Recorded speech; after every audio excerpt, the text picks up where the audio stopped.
Ficou bom, irmão? Aí. Amém, bom dia. Bom dia a todos, todo mundo com a carinha de sono, né? Nosso primeiro domingo de Escola Ruiós. Estou muito feliz por estar aqui. E hoje a gente vai começar sobre o profético. Serão 4 domingos, tá? A gente vai terminar, se eu não me engano, no dia 2 de fevereiro. E o dia 2 de fevereiro vai ser bem, assim, prático, sabe? A gente vai ser um domingo só de prático mesmo, onde a gente vai praticar a palavra de conhecimento, palavra profética. Vai ser bem legal, que vai ser divertido. A gente vai fazer algumas dinâmicas, algumas coisas. Como o Gibe falou ontem, não é tudo aquilo que às vezes as pessoas pensam, sabe? Como se fosse algo pesado, profético algo pesado, sabe? De fato, por muito tempo, a igreja colocou o profético como algo muito inacessível e muitas das vezes, assim, com muita imaturidade, né? A gente pode pegar os anos, né, que se passaram e a gente consegue lembrar, e a gente consegue ver, né, pela história, que teve muita imaturidade, principalmente no Brasil, referente ao ministério profético, mas que, graças a Deus, nos últimos 10 anos para cá, Deus tem restaurado esse ministério, sabe? Deus tem levantado homens de Deus, tem levantado pessoas no mundo todo que têm ensinado a respeito do profético e o quanto ele é importante para a igreja, né? Principalmente para a igreja atual, a igreja contemporânea, né? Nunca se precisou tanto da igreja atuar nos dons espirituais, né? E o profético é um dos dons. Então, nós queremos tudo que Jesus conquistou na cruz, sabe? A gente vai falar um pouco sobre isso, e a gente vai falar muito sobre o conceito, sobre os princípios básicos, né? A gente quer colocar aqui nessa primeira aula um fundamento, né? Um alicerce. E esse fundamento ele é muito na questão do pensamento, sabe? É a mesma coisa que o pastor tem falado aqui, né? A série Crer Corretamente. Acerca dos dons, acerca da profecia, nós precisamos crer corretamente também, sabe? Às vezes, assim, no decorrer da nossa história, da nossa caminhada, a gente ouviu muitas coisas entraram na nossa cabeça e que às vezes nos leva a crer errado a respeito dos dons, né? E a gente vai falar um pouco sobre isso hoje. A literatura que a gente está usando, além da palavra de Deus, que é a principal, estamos usando esse livro aqui, que é o Vidente. É um livro bem pequeno, se eu não me engano, 70 e poucas páginas, dá para ler num dia. E também esse livro aqui do Shawn Bolz, que é Os Segredos de Deus. É um livro que fala bastante sobre palavra de conhecimento, tá? Eu recomendo, são 2 livros que eu recomendo de verdade para vocês, né? São livros até baratos. Qual que é o preço desse? R$30. Esse aqui é R$18. Então, bem barato, né? São livros que vão ensinar bastante referente ao ministério profético. Amém? Eu mandei no grupo aí um material dessa primeira aula, se vocês quiserem acompanhar. Então, essa primeira aula, nós queremos falar sobre os princípios básicos do profético. E, principalmente, nós queremos criar uma estrutura de pensamento no qual nós, como igreja, defendamos, façamos uma defesa dos dons, sabe? Não é que a gente vai sair por aí dizendo, profecia sim e tal, mas a ideia é combater o pensamento cético, o ceticismo, entendeu? Então, muitas das vezes você vai se deparar com situações onde pessoas que não creem vão querer falar na sua vida, sabe? Então, você vai ter um fundamento na sua mente, um fundamento de pensamento, não, eu creio nos dons, porque eu acredito que os dons eles continuam ainda hoje, sabe? Vamos falar sobre isso. A crença na continuação dos dons e vamos falar também nas outras linhas de pensamentos que tem, que é o cessacionismo e o dispensacionalismo. Então, vamos lá. O termo dons significa carismata, espirituais, pneumáticos. Uma das coisas que primeiramente precisamos salientar é o próprio sentido de dons espirituais. As palavras gregas carismata e pneumáticos são termos muito apropriados para revelar a operação da graça e as coisas espirituais, ou advindas do Espírito Santo. Então, em primeiro lugar, os dons espirituais, eles são obra da graça de Deus. Tá? O próprio nome aqui, né, carismata pneumáticos. Dons espirituais. Então, dons são presentes. Então, a graça também é dom. Então, quando Jesus morreu na cruz, em nosso lugar, isso é graça. E a partir dali, ele conquistou para nós também uma posição. E essa posição, ela nos deu os dons espirituais. A partir disso, nós estamos assentados com Jesus nas regiões celestiais. Então, tudo aquilo que Jesus tem, nós temos. Assim como ele foi nesse mundo, nós somos também. Sabe? Então, assim, os dons espirituais não é um poderzinho, uma coisinha diferente, uma coisa diferente, algo separado. Os dons espirituais, eles são obras da graça, eles fazem parte da graça de Deus. Então, a partir do momento que você crê na sua salvação, você precisa crer com a mesma intensidade que ele conquistou na cruz os dons espirituais para você. Então, se eu creio que eu fui salvo, aqui todo mundo crê que é salvo, certo? Você tem que crer com essa mesma intensidade, com essa mesma força, que você pode curar um enfermo. Sabe, você tem que crer nessa mesma intensidade, da mesma intensidade de que você foi salvo, de que você pode profetizar. Sabe, de que o Espírito Santo em você é que te capacita a entregar uma palavra profética. Não é é a mesma coisa da graça. Nós não somos salvos por nós mesmos, nós não somos salvos pela nossa própria força. Nós somos salvos por causa de Jesus. Então, você profetiza por causa de Jesus. Você profetiza porque o Espírito Santo habita dentro de você. Então, o foco dos dons espirituais não são os dons em si. O foco dos dons espirituais é o Espírito Santo. Amém? Se vocês quiserem falar também, pode ficar à vontade. Qualquer tentativa de limitar a operação da graça provinda do Espírito Santo é em si mesmo um ataque à sua soberania. Cremos, portanto, na multiforme graça de Deus. Está lá em 1 Pedro, capítulo 4, versículo 10. Isto é, na diversificada ação divina em seu corpo, pois tais operações sempre estarão de acordo com as Escrituras. Afinal, Deus não pode negar-se a si mesmo.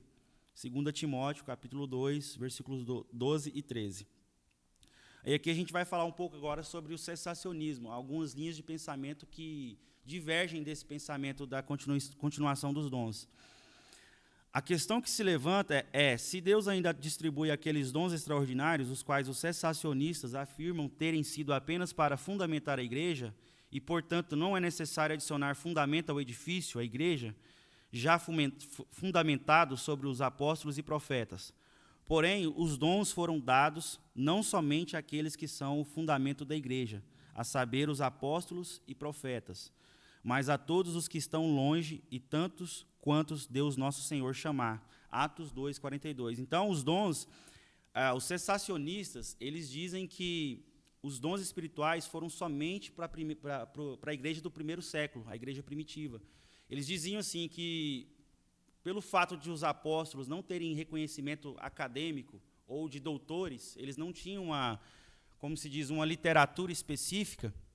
Então, eles dizem que, para fundamentar isso, para eles terem aonde se fundamentar, Deus deu os dons. Só que, se a gente for para a palavra em si, a gente vai ver que isso não faz sentido. Tá? A gente vai continuar lendo aqui e a gente vai falar um pouco mais sobre isso.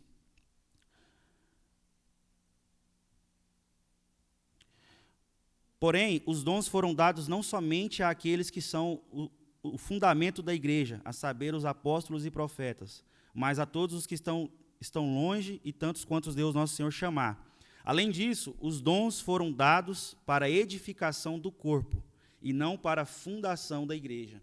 Então, quando você vai ler na Bíblia sobre os dons espirituais, você vai ver que eles são para a edificação da igreja, sabe, para gerar maturidade na igreja. Eles não são para a fundação da igreja. A igreja foi fundada na cruz, sabe? Quando Jesus falou assim, está consumado, ali nasceu a igreja.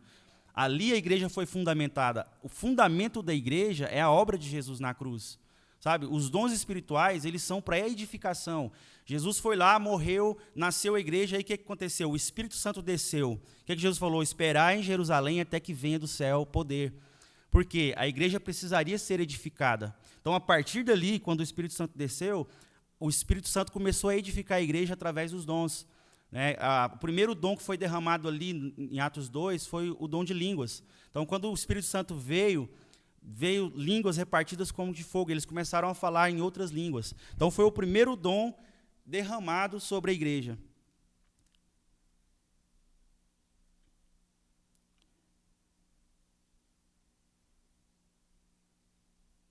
Pelo contrário, Paulo encorajou os irmãos, seguir o amor e procurai com zelo os dons espirituais.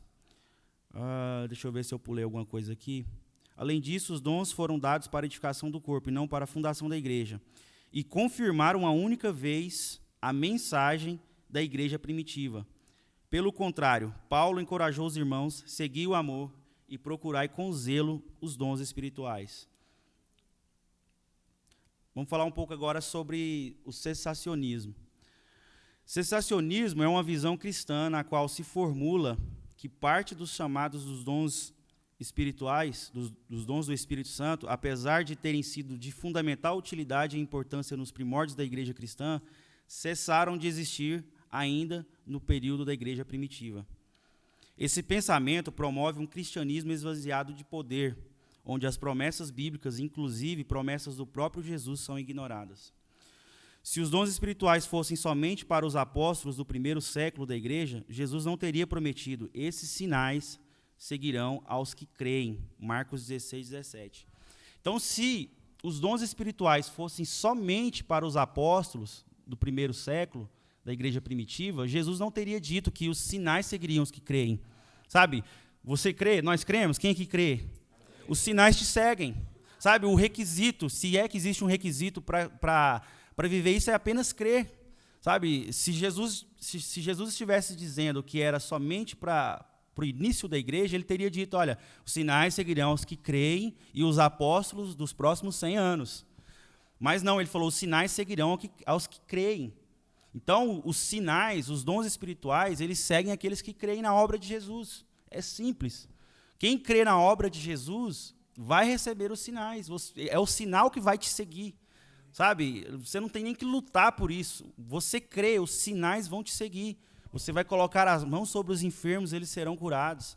Sabe? Você vai pegar em coisa mortífera e você não vai morrer, não vai sofrer dano. É isso que Jesus diz lá em Marcos. Sabe? Você vai expulsar demônios, você vai ter autoridade sobre os espíritos malignos. Então, os sinais, os dons, eles são para os que creem. Amém? Então, esse é o fundamento básico. Quem crê, recebe os dons. Amém?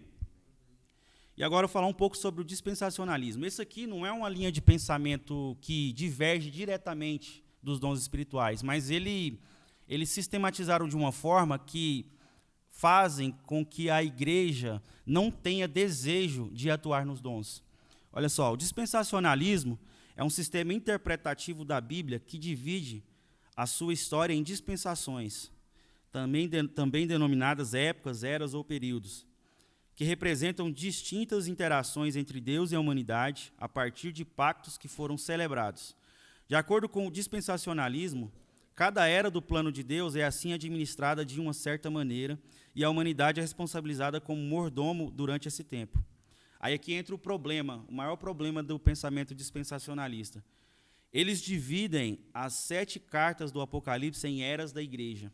Então, eles fazem uma interpretação literal lá das 7 cartas do Apocalipse, onde afirmam de forma generalizada que o tempo em que vivemos é literalmente a descrição da carta à igreja em Laodiceia, em Apocalipse 3, 14 ao 22.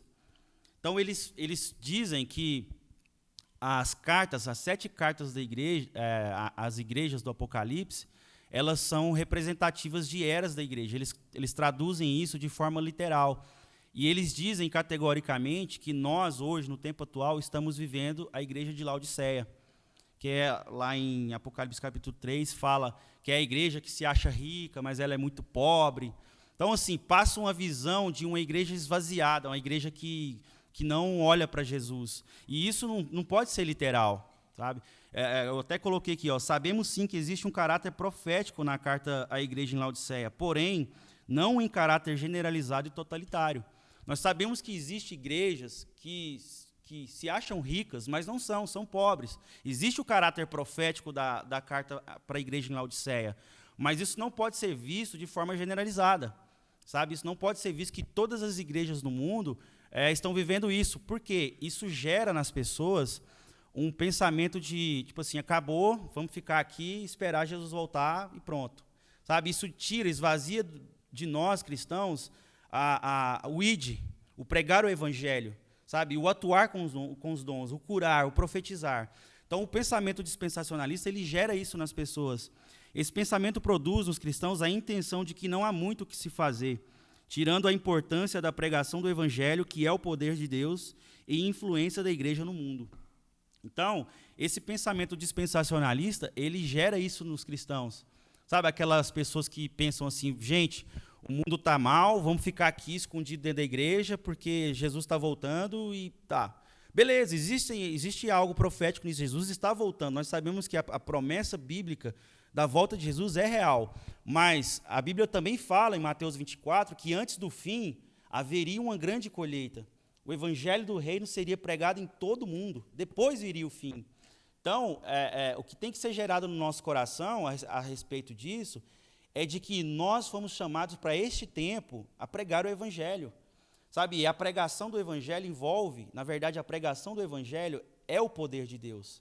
Sabe, quando nós pregamos o evangelho, as profecias acontecem, os sinais vêm, as curas acontecem, sabe, interpretação de línguas, todos os dons que está lá em 1 Coríntios capítulo 14. Então, por que eu coloquei esse fundamento aqui? Para a gente ter isso bem alicerçado na nossa mente. Nós cremos na continuação dos dons. Sabe, se um dia alguém perto de você começar a falar sobre que cessaram, que os dons cessaram, você não vai crer nisso.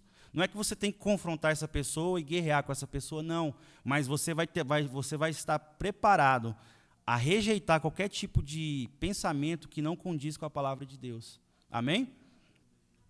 Então a gente vai entrar agora para o dom de profecia especificamente. Como eu disse antes, a ênfase do dom não é o dom em si mesmo. Sabe, eu não sei se vocês já passaram por isso, pelo menos eu, quando eu me converti, eu via muito isso e eu fazia muito isso, de orar pedindo a Deus um dom, sabe? Eu via muito isso. Gente, a gente tem que orar a Deus pedindo um dom. Deus, me dá o dom de línguas. Deus, me dá o dom de interpretação de línguas. Quem lembra disso? Falava-se muito disso. E isso não é errado, sabe? Não é errado você orar pedindo um dom. Só que é um caminho muito mais difícil, sabe?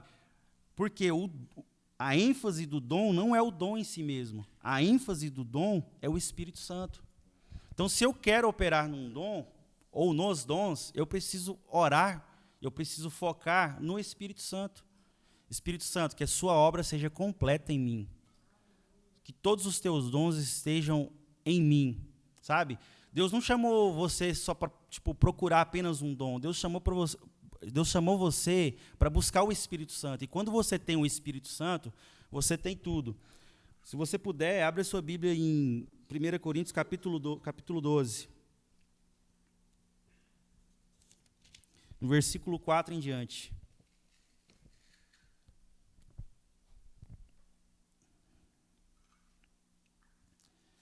Diz assim, existem tipos diferentes de dons espirituais, mas o mesmo Espírito é a fonte de todos eles.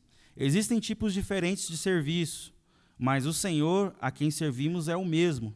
Deus trabalha de maneiras diferentes, mas é o mesmo Deus que opera em todos nós.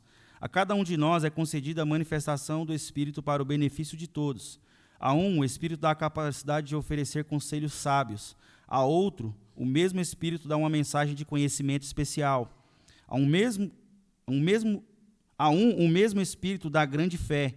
A outro, o único Espírito concede o dom de cura. A um, ele dá o poder de realizar milagres. A outro, a capacidade de profetizar. A outro, ele dá a capacidade de discernir se uma mensagem é do Espírito de Deus ou de outro Espírito. A outro, ainda dá a capacidade de falar em diferentes línguas, enquanto a um outro dá a capacidade de interpretar o que está sendo dito. Tudo isso é distribuído pelo mesmo e único Espírito, que concede o que deseja a cada um. Então, Paulo aqui está sendo bem enfático, você vê que até ele repetindo bastante. Um único Espírito, o mesmo Espírito, pelo mesmo Espírito, pelo mesmo Espírito. O que Paulo está dizendo aqui? Que ao invés de você buscar pelos dons, que são vários, ao invés de você, Deus me dá profecia, Deus me dá dom de línguas, Deus me dá cura, me dá o dom de cura, ao invés disso, você tem que focar no Espírito Santo. Sabe? É o Espírito Santo que os dons pertencem ao Espírito Santo. Então, a nossa missão aqui, como igreja, é buscar o Espírito Santo. Sabe? Eu quero o Espírito Santo em mim. É o único Espírito que opera todos os dons em mim. Sabe? Com isso, você vai estar aberto, você não vai fechar. Sabe? Porque se você busca apenas um dom, talvez o Espírito Santo está querendo te usar em outro dom. Talvez você está buscando o dom de profetizar, e você fica ali somente no dom de profetizar, mas o Espírito Santo está querendo que você ore por um enfermo. E essa pessoa vai ser curada. Então, nós não podemos fechar, sabe? Fechar em apenas um dom, sabe? Eu quero só esse dom. Não, foque no Espírito. É óbvio que o Espírito Santo vai usar cada um de uma forma especial em um determinado dom, sabe? Você vai ter uma afeição mais para um dom, mas você não deve fechar, porque em determinado momento, Deus vai querer te usar para interpretar línguas. Sabe, um dom que tem sido bem raro de se encontrar, né? Mas Deus às vezes está querendo te usar para interpretar línguas. Às vezes Deus está querendo te usar para discernimento de espíritos.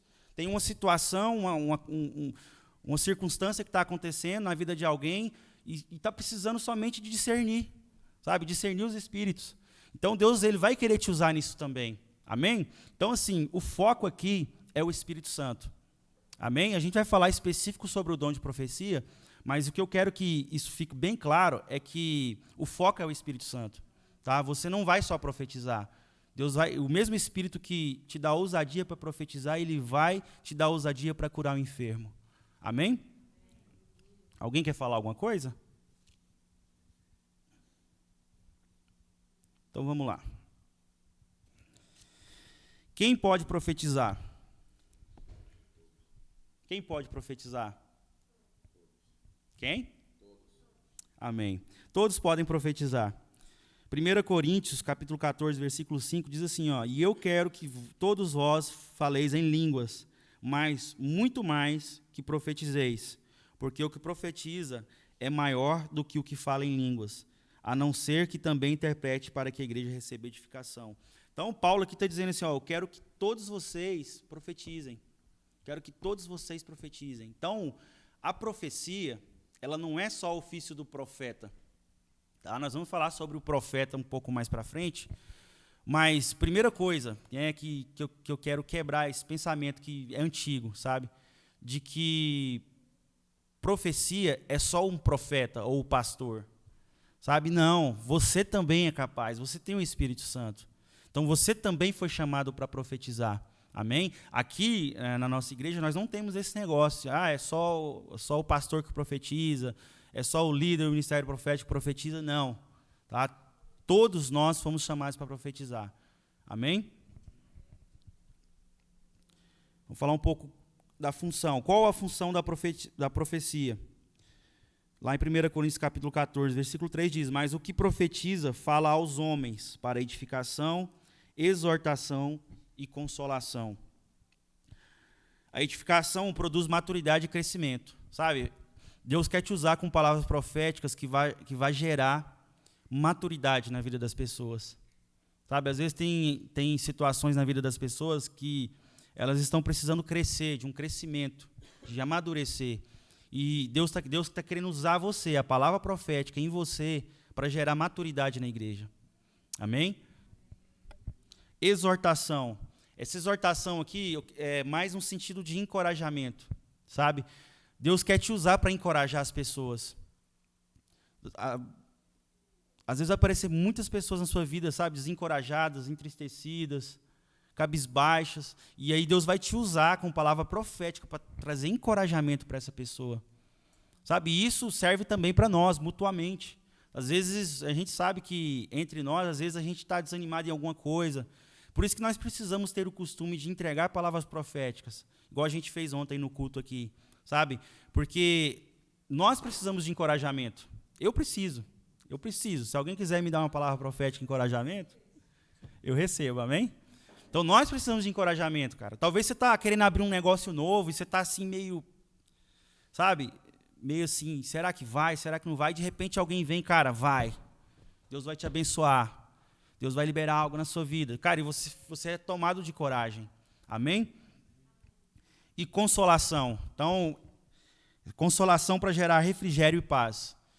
Então, isso aqui, cara, assim, no evangelismo, a palavra profética no evangelismo, cara, quando a pessoa está ali depressiva, sabe, vivendo um momento muito profundo de tristeza, de amargura, e aí Deus te usa, cara, para gerar paz, para trazer paz e refrigério para uma pessoa. Cara, isso é muito poderoso. Sabe, às vezes a gente, assim, de experiências que a gente foi para evangelismo, quantas vezes a gente entregou palavra profética assim para as pessoas e a pessoa começa a chorar porque ela estava numa amargura, numa tristeza tão profunda, e aí você traz uma palavra assim e a pessoa sente paz. Sabe? Jesus é o príncipe da paz. Então, quando você libera uma palavra profética, cara, e essa palavra profética ela vem de forma em consolação, cara, essa paz, a paz do príncipe da paz, ela enche a vida das pessoas. Amém?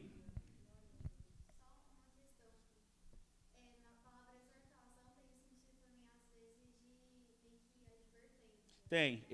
Eu deixei para falar sobre isso mais para frente, porque é mais no ofício profético, mas tem sim. Pode continuar falando. Aí, no caso, assim, você acredita que, tipo, no sentido de advertência, Deus também pode usar, mas, assim, que seja em particular, seja para dar um constrangimento? Isso.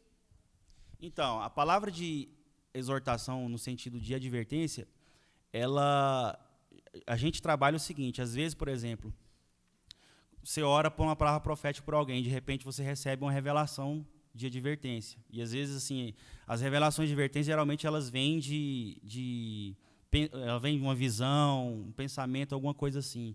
E aí você vê algo, às vezes, assim, que não é muito positivo, né? Tipo, sei lá, você vê que a pessoa, tipo, o Espírito Santo revela para você, por exemplo, um pecado, certo? A pessoa está vivendo ali uma situação de pecado. Essas coisas acontecem. Só que a gente vai estudar mais para frente, que fala muito nesse livro aqui, é como usar uma visão negativa positivamente. Então, tipo assim, mesmo que seja particular, você nunca vai confrontar essa pessoa de forma negativa. Você vai pegar essa palavra, é um exercício que a gente faz até, você vai pegar essa palavra, essa visão, às vezes foi uma visão muito ruim, às vezes foi uma coisa assim pesada, e você vai pegar isso e vai transformar essa palavra em exortação, não tirando o mérito de advertência, tá? Então, tipo assim, o profeta, a pessoa que, não só o profeta, a pessoa que está entregando palavra profética, ela não pode entregar uma palavra negativa, porque Deus é bom. Então, assim, um dos grandes problemas que a gente teve na igreja foi isso, porque às vezes as pessoas recebiam uma revelação e era uma coisa muito, às vezes, pesada, negativa, e às vezes usava-se isso de forma negativa, sabe? A expor a pessoa, ou para, tipo assim, confrontar assim, de uma forma a gerar um pensamento nessa pessoa de que Deus é mau. Então a gente tem que ter um certo cuidado nisso, entendeu? A gente vai falar mais sobre isso depois, quando a gente recebe a revelação, como interpretar isso, mas existe o caráter de advertência sim. Tá? Em algumas questões, esse caráter de advertência é de denúncia profética. É o que acontecia lá em Israel antigamente. Amém? Muitas vezes, assim, às vezes você recebe a revelação certa, né? Isso. Só que você fala de uma maneira ainda mais advertência, que faz com que a pessoa se esconda de Deus, Isso. mais ainda. Fala, caramba, Deus sabe disso, deve estar muito. Exatamente. Tá vendo? Tem que ter um certo zelo nessa advertência. Porque dependendo da forma que a pessoa interpreta, porque assim, quando você recebe a mensagem de Deus, a palavra profética, você pode colocar coisas na interpretação suas, né? E não coisas que Deus queria, Deus está querendo trazer para perto, sabe? Deus está querendo pegar essa pessoa e trazer para perto. Então a gente tem que ter, a gente vai estudar mais sobre isso nas próximas aulas, a gente tem que ter esse certo zelo de não receber uma palavra às vezes negativa, Deus me mostrou uma coisa, sei lá, para divertir alguém, e chegar nessa pessoa e ao invés de eu trazer essa pessoa para perto de Deus, eu afastar ela. Então a gente tem que ter esse certo zelo. Acontece.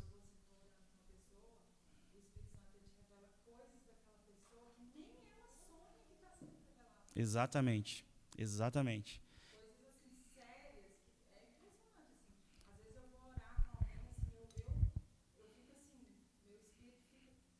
Uhum.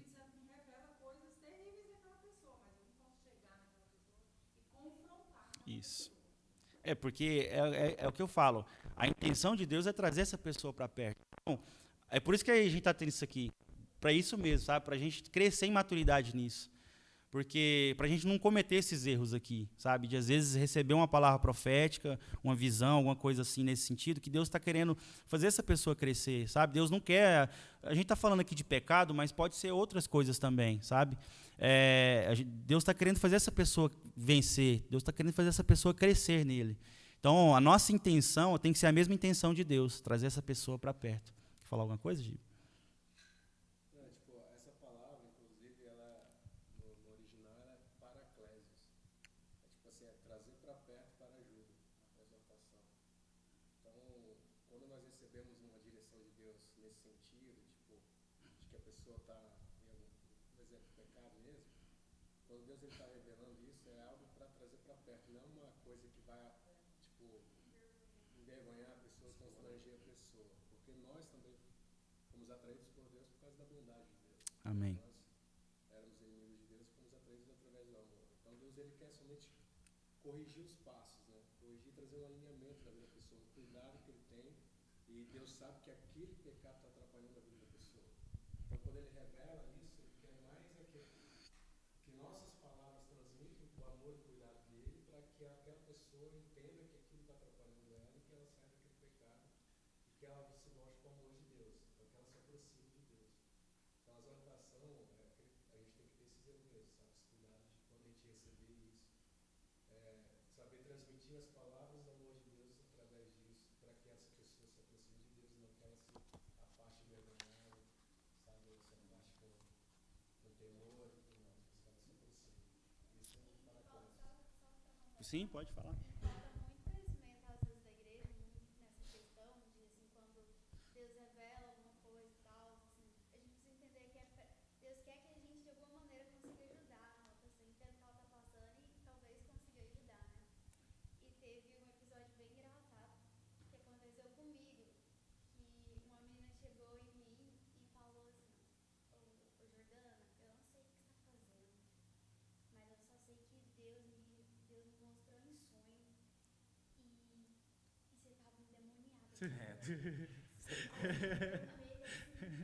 eu não sei o que você está fazendo, mas assim, volta pra Deus, tá? Assim, mano, como assim? Eu tava endemoniada. E eu, tipo assim, eu era totalmente inexperiente na fé, fiquei com aquilo na cabeça, gente, cara, meu Deus, eu preciso pra Deus. E tipo, isso me abalou muito. Olha pra você ver, tanto que é falta de sabedoria, falta de conhecimento mesmo, né? Exatamente. Talvez ela tenha recebido uma revelação, mas ela interpretou errado, sabe? O que ela? Vamos usar esse exemplo para a gente aprender um pouco. Por exemplo, ela teve um sonho com você lá e tal, né? O que ela deveria ter feito? Orado a Deus para entender a intenção de Deus nessa mensagem, primeiro, e ela receber e ela interpretar isso de forma correta. O que ela deveria ter feito? Assim, basicamente, Jordana, eu tive um sonho com você e tal, e eu sinto que Deus está querendo te trazer para mais perto dele, eu sinto que Deus está querendo te encher com o Espírito Santo, Deus está querendo fazer de você uma pessoa mais mergulhada na presença dele. Sabe, ela deveria ter usado essa revelação de uma forma a te encorajar, sabe? E depois, talvez ela poderia até contar os detalhes do sonho. Às vezes não vai ser necessário contar ali os detalhes, entendeu? Assim, eu mesmo, se eu tenho uma visão muito negativa, às vezes, de alguém, eu não conto, eu simplesmente eu interpreto essa mensagem e encorajo essa pessoa, entendeu? E como você era nova e na fé, né? Foi nesse período que você estava inexperiente, e era um alerta de Deus, porque o inimigo ficou furioso contra você, tentando se levantar contra você, entendeu? Era mais um alerta para que você, como você acreditou em Deus, né? Teve fé em Deus, entrou nesse novo caminho, o inimigo se revoltou, pode ser que ele tenha tentado levantar coisas contra você nessa caminhada, mas Quer falar, Berg? Acho que o grande problema o grande foco das pessoas nesse período que a gente passou por período muito turbulento, questão de profeta. Por quê? Porque o foco era todo em si da palavra profética e não o que ela podia gerar nas pessoas. Você vê, por isso que a gente fala tanto daquelas profetadas, você vai casar tal ano, e não acontecia. Por que teve tanto problema na igreja? Por causa do foco era nas palavras proféticas, não naquilo que aquilo podia gerar nas pessoas. Então, às vezes, ela recebeu a palavra profética, eu tenho certeza que pode ter sido algo de Deus, só que o foco ficou em si na palavra profética, não no que aquilo podia gerar, entendeu? E sendo que o foco é totalmente a edificação. Exatamente. Eu não posso usar uma palavra profética para gerar medo numa pessoa. Sabe? Por exemplo, eu estou orando para alguém e de repente eu vejo um acidente de carro. Cuidado, você vai bater o carro. Sabe? Eu não posso fazer isso. O que eu preciso interpretar? Olha, Deus está trazendo livramento na sua vida. Ou então pode ser uma palavra de conhecimento também. Entendeu? Então ali a gente vai falar mais à frente sobre isso, sobre essa questão. Às vezes pode ser uma palavra de conhecimento. Talvez essa pessoa sofreu um acidente e teve um livramento. E aí a mensagem de palavra de conhecimento veio para gerar fé no coração dessa pessoa, para a pessoa entender que foi Deus que livrou ela. Entendeu? Então, assim, a gente nunca pode usar uma palavra profética para fazer igual a pessoa fez com a Jordana. Tipo, ela ficou com medo. Né? Você ficou com medo na hora. Falei, meu Deus, o que está acontecendo? É complicado. Amém? Alguém quer falar mais alguma coisa? Perguntar? Então, vamos lá. Então, para a gente entender assim, a profecia em si, a gente precisa entender também o ministério profético. Como que funcionava os profetas na antiga aliança, até mesmo na nova aliança, como que os profetas atuam, qual o trabalho do profeta, assim, para a gente entender de forma mais profunda as profecias. O ofício profético, o ministério profético e dom de profecia. Todos podem e devem profetizar, porém nem todos são profetas. Então, isso aqui é algo importante. Todos foram chamados para profetizar, certo? Mas nem todo mundo vai ser profeta mesmo, de ofício. Sabe? E a gente vai falar um pouco dessas características do profeta, e não quer dizer que essas características do profeta sejam só do profeta. Muitas das vezes, a profecia que nós, que todo mundo traz ali, através do Espírito Santo, ela vai ter as mesmas características. Mas para a gente entender, para a gente reconhecer e a gente saber entender quem é profeta, qual o trabalho do profeta. Amém? O profeta é um dos 5 dons ministeriais. Lá em Efésios 4, no versículo 11, fala sobre isso. Ele tem uma função muito importante no corpo de Cristo. Vamos falar agora do dom ministerial. A denúncia profética. O Senhor chamou os profetas de Israel de raposas, lá em Ezequiel 13, 4. Essa acusação tinha um motivo. Eles não haviam subido às brechas e também não haviam feito muros para a casa de Israel. Ezequiel 13, 5.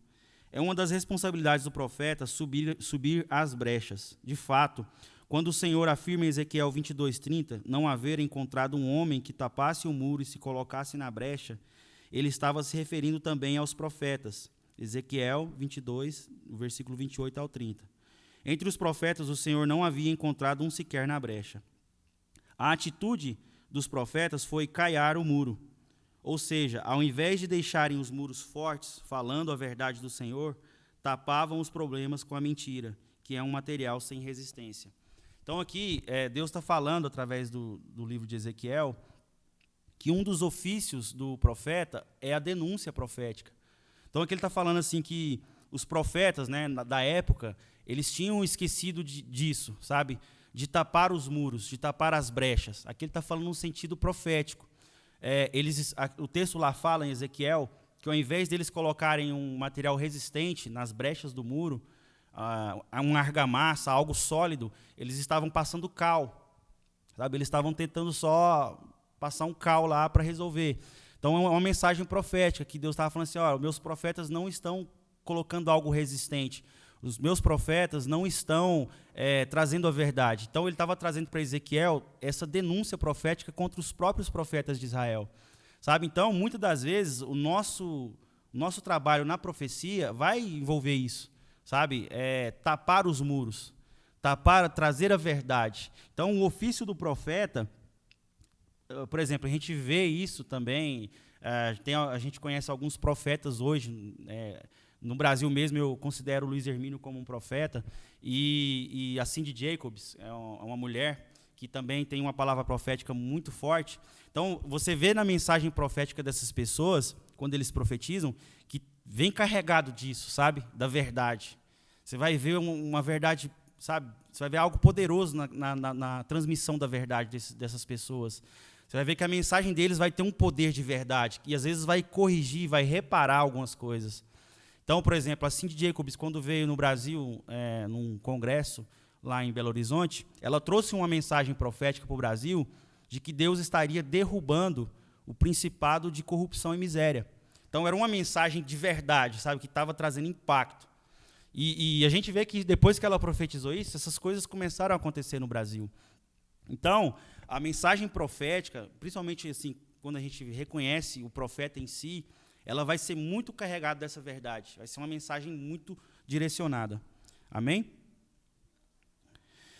A torre de vigia. A torre ficava no muro. Na torre ficava o vigia. Ao ver alguma ameaça, o vigia deveria tocar a trombeta, a fim de mobilizar a nação para a guerra.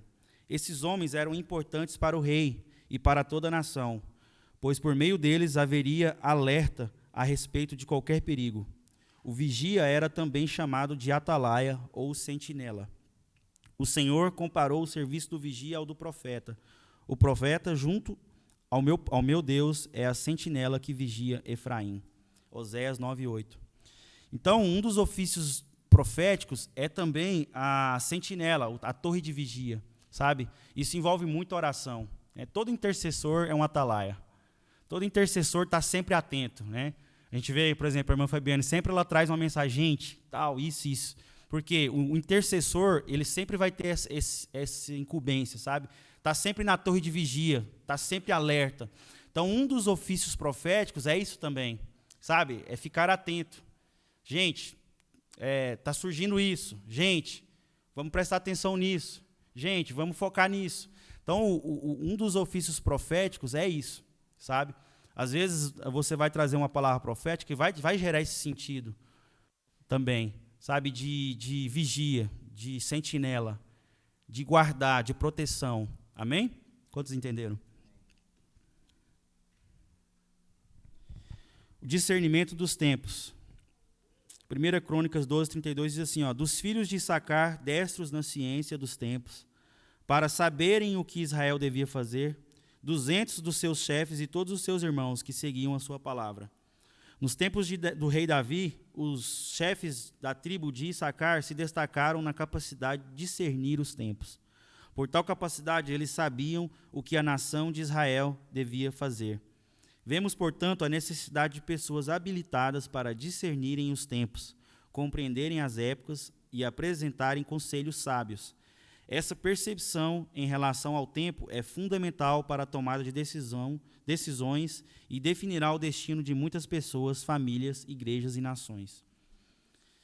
Então, uma coisa que a gente precisa também aprender é sobre discernimento dos tempos, sabe? Nós precisamos aprender sobre isso. A profecia, às vezes, ela vai envolver muito isso, sabe? De você discernir os tempos. E tem se falado muito nisso, né? Até o Tanaka falou sobre isso também, a gente saber discernir os tempos e as coisas. Então, assim, nós precisamos buscar sabedoria em Deus para... Às vezes a gente vai receber uma palavra profética que vai envolver o tempo, sabe? Às vezes Deus vai te dar uma palavra profética que vai envolver a história de uma pessoa, que vai envolver o futuro, o destino de uma pessoa, sabe? Às vezes você vai receber uma palavra profética que vai falar de anos, de dias, de meses. Então, a gente precisa ter isso no nosso coração, de que a profecia ela vai trazer discernimento de tempos, sabe? Discernir como as coisas vão acontecer, né? O maior livro profético do Novo Testamento é o Apocalipse, e ele é todo sobre discernimento de tempos, né? Então, assim, a maior mensagem profética do Novo Testamento é sobre discernir os tempos, sabe? O próprio Jesus, se você pega Mateus 24, ele vai falar muito sobre os acontecimentos. Ele vai falar muito sobre os tempos. Então, nós, como pessoas que temos buscado o dom profético, temos buscado isso, crescer nas profecias, precisamos entender também que parte do nosso chamado é discernir os tempos, sabe? Inclusive, a gente vai fazer, na última aula, um exercício que a gente vai entregar palavras proféticas para o ano de 2020, e aí nós vamos gravar essas profecias, e em dezembro de 2020 nós vamos ouvir essas profecias e vamos discernir, vamos ver o que aconteceu e tal, e isso vai gerar muita fé no nosso coração. Então, vai ser um exercício que a gente vai fazer para o final do ano. Por quê? Para gerar esse sentimento, essa questão profética de discernir os tempos, sabe? Então, a gente vai trabalhar isso também. Amém?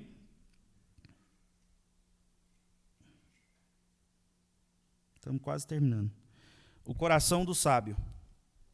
As Escrituras afirmam que o coração do sábio discernirá o tempo e o modo. Eclesiastes 8:5.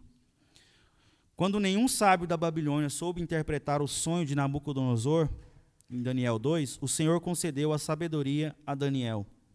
Após isso, Daniel louvou a Deus. Ó Deus de meus pais, eu te louvo e celebro porque me deste sabedoria e força. E agora me fizeste saber o que te pedimos, porque nos fizeste saber este assunto do rei. Daniel 2:23. Então, o trabalho profético também envolve isso, sabe? Deus vai trazer muita sabedoria, sabe? Deus vai derramar muita sabedoria para interpretar, sabe? Às vezes vai ter, por exemplo, sonhos. A gente vai falar um pouco sobre sonhos também nesse mês. Às vezes você vai receber sonho que vai estar cheio de símbolos, sabe? Cheio de coisas para interpretar. Então, envolve também a questão da sabedoria, sabe? O mesmo Espírito que te capacita a profetizar, ele te dá sabedoria para interpretar, sabe? Não é nada, no final das contas, não é nada de nós mesmos, sabe? A interpretação não é de nós mesmos. Deus nos dá sabedoria para interpretar. Aqui nós vemos uma situação no qual Daniel interpretou uma situação do rei Nabucodonosor, no qual ele tinha consultado todos os sábios da Babilônia. Sabe? Ele chamou, antes de Daniel, chamou todos os sábios, ninguém soube interpretar. E aí Daniel chegou, quando o rei contou o sonho para Daniel, Daniel trouxe a interpretação. Sabe? Isso gera um poder evangelístico muito grande, cara. Sabe? Imagina você estar, sei lá, na sua família, talvez você tenha descrentes na família, ou amigos, de repente alguém tem uma situação ali que precisa de sabedoria, sabe? De repente você vem com uma palavra profética ali, trazendo sabedoria e tipo, tudo é elucidado. Cara, todo mundo vai conhecer Jesus através disso. Todo mundo vai conhecer Deus através disso, sabe? Então Deus quer usar de forma poderosa a sabedoria que Ele derrama através das profecias. Amém? Algo importante. Quem profetiza também terá essas características em suas profecias. Essas características aqui são características dos profetas, sabe? Mas elas não são restritas somente ao profeta. Então, quem profetiza também terá essas características em suas profecias. Discernir os tempos, ser sábio, ser um vigia e estar na brecha é para todos. Porém, o profeta se caracteriza de forma mais intensa em seu ofício. São sinais que ficam mais explícitos no profeta. Então, o profeta ele vai ter essas características de forma mais intensa. Você vai ver o profeta em si, você vai ver que ele tem isso bem enraizado, sabe? Uma forma de entregar a mensagem bem voltada para essas características. Mas isso não quer dizer que seja somente o profeta que tem essas características. Tá? Quando você profetiza, você também está na brecha, sabe? Quando você profetiza, Deus derrama sabedoria sobre você. Quando você profetiza, você vai discernir os tempos. E quando você profetiza, você vai entender que você é uma sentinela, uma atalaia do Senhor. Amém? Alguém quer falar alguma coisa, comentar?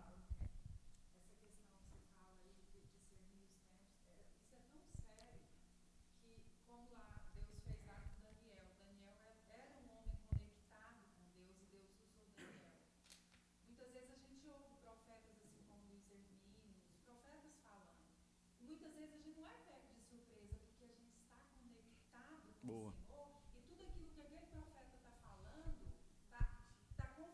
Fazendo sentido.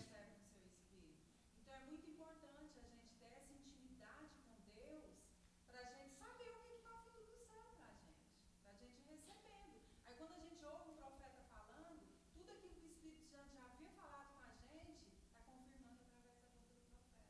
Então é muito importante essa intimidade, essa ligação, esse processo aí de atalaia, de vigia mesmo, da gente vigiar aquilo que Deus está falando, porque muitas vezes Deus, ele fala com a gente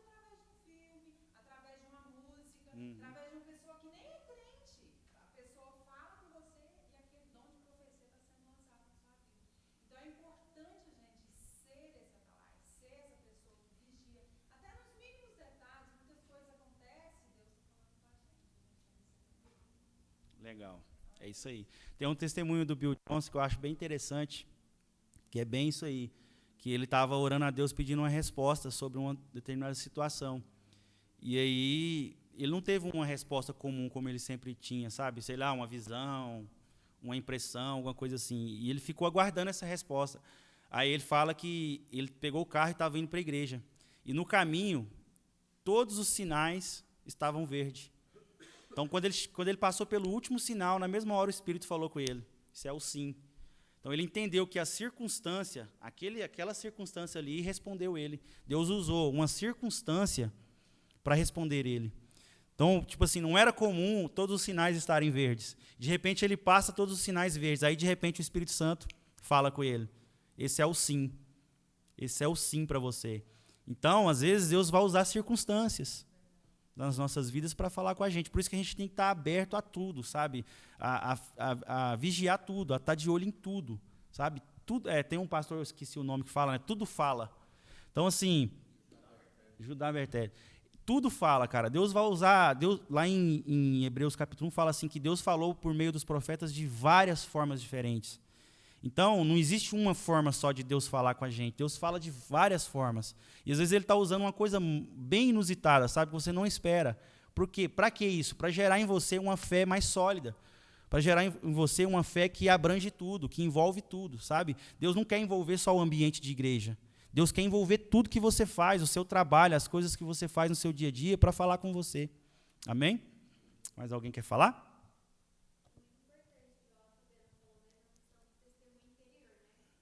E às vezes assim, você recebe a palavra e assim, ela, acho que assim, na maioria das vezes ela traz confirmação daquilo que já está no seu espírito, né?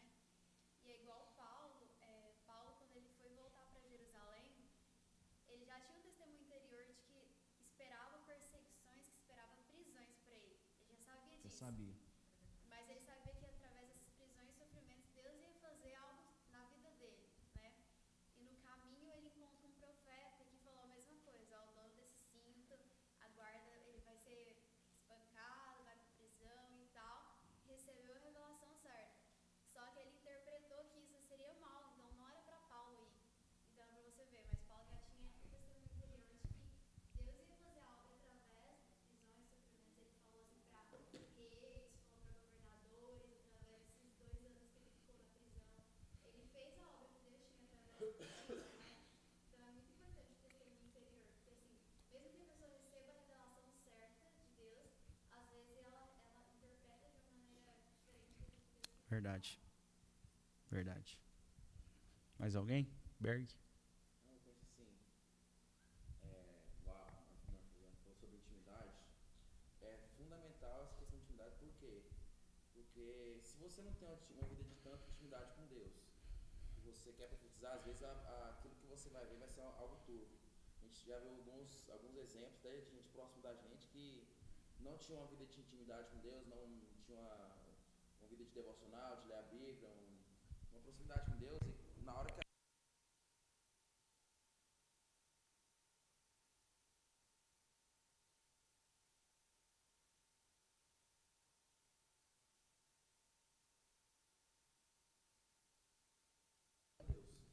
às vezes Deus pode até te dar uma palavra, mas você não vai conseguir interpretar. É como se fosse um rádio meio fora de sintonia, né?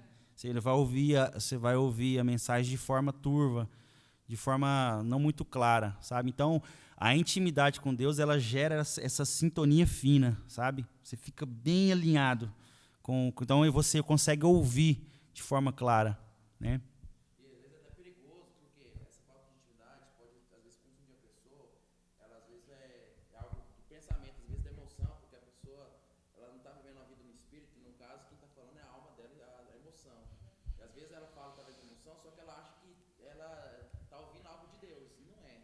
E isso é muito perigoso, porque muitas das vezes a gente pessoas que não têm intimidade com Deus, analisam a situação através da emoção, e analisa aquilo para a vontade dela, entendeu? Como se isso fosse a vontade de Deus. E eu mesmo já vi vários exemplos disso. Então, a questão de intimidade ela é fundamental Amém. e muito importante para quem quer entregar a palavra profética, para quem quer fazer o evangelismo com a palavra profética, fazer caça ao tesouro. Então, acho que a Amém. base de tudo é a intimidade com Deus. Amém. Assim, quando a gente estuda sobre profecia, é um assunto muito extenso, né? Inclusive essas questões a gente vai voltar nelas, as questões de revelação, interpretação, aplicação. A gente vai parar por aqui hoje. Basicamente, esse material que a gente queria trazer hoje era basicamente um fundamento mesmo, sabe, para a gente ter um entendimento correto sobre os dons espirituais, o dom de profecia, o nosso chamado como pessoas que profetizam e também o nosso chamado como profetas. Eu sei que Deus vai levantar do nosso meio profetas dele, sabe? Pessoas que vão levar a mensagem de forma poderosa mesmo. Então, esse é só um fundamento. A próxima aula a gente vai entrar mais nessas questões de interpretação, como receber uma palavra profética, julgar a profecia e tudo mais. Amém? Vamos orar? Pai, nós te agradecemos por essa aula, por esse momento de aprendizado. Pai, como é bom aprender com os meus irmãos. Pai, eu sou grato pela vida de cada um que está aqui. Pai, em nome de Jesus, eu oro para que o Senhor continue gerando maturidade no nosso coração. Eu oro para que o Senhor continue gerando conhecimento, Pai. Um conhecimento não vazio, mas um conhecimento a partir do relacionamento contigo, Pai. Nós queremos, Pai, nos relacionar e depois conhecer. Em nome de Jesus, Pai, que o Senhor gere isso no nosso coração, um desejo de intimidade, um desejo de ouvir a sua voz de forma clara, Pai. Em nome de Jesus, que isso seja algo real em nossas vidas desses dias, Pai. Em nome de Jesus. Amém. Amém. Então, amém. Graça e paz. Até a próxima aula. Hoje à noite, às 7h.